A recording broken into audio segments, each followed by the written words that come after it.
Assalamualaikum warahmatullahi wabarakatuh. Salam sejahtera bagi kita semua. Om Swastiastu, Namo Buddhaya, dan salam kebajikan untuk kita semua. Perkenalkan, nama saya adalah Fatul Hakim Fadilah. Biasa dipanggil oleh teman-teman saya adalah Hakim. Di sini saya sebagai mahasiswa Prodi Manajemen dan Bisnis di Universitas Bidang Sarana dan Informatika. Ini adalah konten pertama saya tentang pendidikan, jadi tolong disimak ya. Di sini saya akan menjelaskan dasar-dasar perpajakan.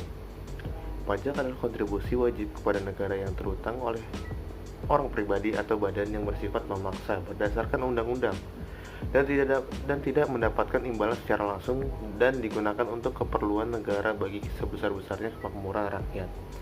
Definisi pajak juga ada menurut Profesor Dr. Rosmat Somitro SH. Pajak adalah iuran rakyat kepada kas negara berdasarkan undang-undang yang dapat dipaksakan dengan tidak mendapat jasa timbal balik atau kontrprestasi yang langsung dapat ditunjukkan dan yang digunakan untuk membayar pengeluaran umum.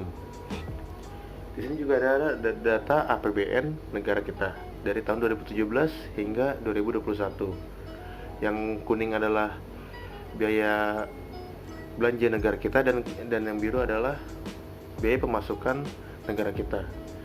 Bisa kita simpulkan pada tahun 2020 pendapatan negara kita tuh anjlok menjadi 1.699 triliun dan belanja negara sangat amat tinggi menjadi 2.739 triliun. Ya kalian tahu lah kenapa bisa anjlok seperti ini. Negara bisa disimpulkan tuh bahwa ini tuh terdampak oleh COVID-19 yang juga untuk biaya berupa bantuan sosial, berupa uang tunai, dan yang terakhir tuh kayak ada bantuan berupa kuota gratis untuk pelajar dan mahasiswa seperti kita. Saya simpulkan juga pendapatan negara kita tuh turun karena banyak perusahaan yang tutup sehingga tidak mampu membayar pajak ke negara. Padahal perusahaan-perusahaan ini tuh salah satu tiang-tiang negara kita juga untuk pendapatan untuk negara kita. Dari tahun 2010 hingga 2019 kinerja penerimaan pajak negara kita bisa dibilang tuh selalu meningkat gitu. Ya ini tandanya tuh kayak warga negara Indonesia itu udah mulai taat gitu untuk membayar pajak. Sedangkan ada juga orang-orang yang masih free rider. Apa itu free rider? Free rider adalah orang-orang yang tidak membayar pajak namun menikmati fasilitas pajak tersebut. Ya amat disayangkan sih jika orang-orang ini tuh masih belum taat gitu untuk bayar pajak. Contohnya seperti apa sih, kayak di sini tuh kan ada kas negara masuk ke APBN. APBN akan dijadikan tuh penyediaan fasilitas dan layanan publik. Ada listrik, kesehatan, transportasi dan infrastruktur lainnya. Sedangkan free rider ini tuh hanya menikmati gitu, tapi tidak mau membayar pajak. Semoga aja ya warga negara yang lainnya tuh bisa taat bayar pajak gitu, sehingga Indonesia itu bisa mendapatkan hasil yang lebih besar gitu pendapatannya di setiap tahun.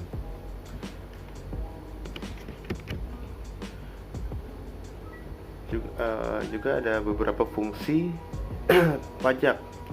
Ada 4, yaitu ada fungsi anggaran atau juga bisa disebut fungsi budgeter, yaitu pajak merupakan sumber pemasukan keuangan negara dengan cara mengumpulkan dana atau uang dari wajib pajak ke kas negara untuk membiayai pembangunan nasional dan pengeluaran negara lainnya. Dengan demikian tuh pajak tuh merupakan sumber pendapatan negara yang memiliki tujuan menyeimbangkan pengeluaran negara dan pendapatan negara. Ya seperti yang sudah dijelaskan, yaitu ada APBN. Yang kedua tuh ada fungsi mengatur atau juga fungsi regulasi. Pajak tuh merupakan alat untuk melaksanakan atau mengatur kebijakan negara dalam lapangan sosial dan ekonomi. Fungsi mengatur tersebut antara lain tuh kayak ada pajaknya itu bisa digunain tuh menghambat laju inflasi. Pajak itu juga bisa digunakan untuk sebagai alat untuk mendorong kegiatan ekspor seperti pajak barang ekspor. Juga bisa memberikan proteksi atau perlindungan terhadap barang produksi dari dalam negeri. Contohnya seperti ada pajak pertambahan nilai PPN. Terus yang ketiga itu ada fungsi pemerataan atau pajak distribusi. Pajak ini tuh dapat digunakan untuk menyesuaikan dan menyeimbangkan antara pembagian pendapatan dan kebahagiaan dan kesejahteraan masyarakat. Yang keempat itu ada fungsi stabilisasi. Itu pajak ini tuh dapat digunakan untuk menstabilkan kondisi dan keadaan perekonomian, seperti untuk mengatasi inflasi.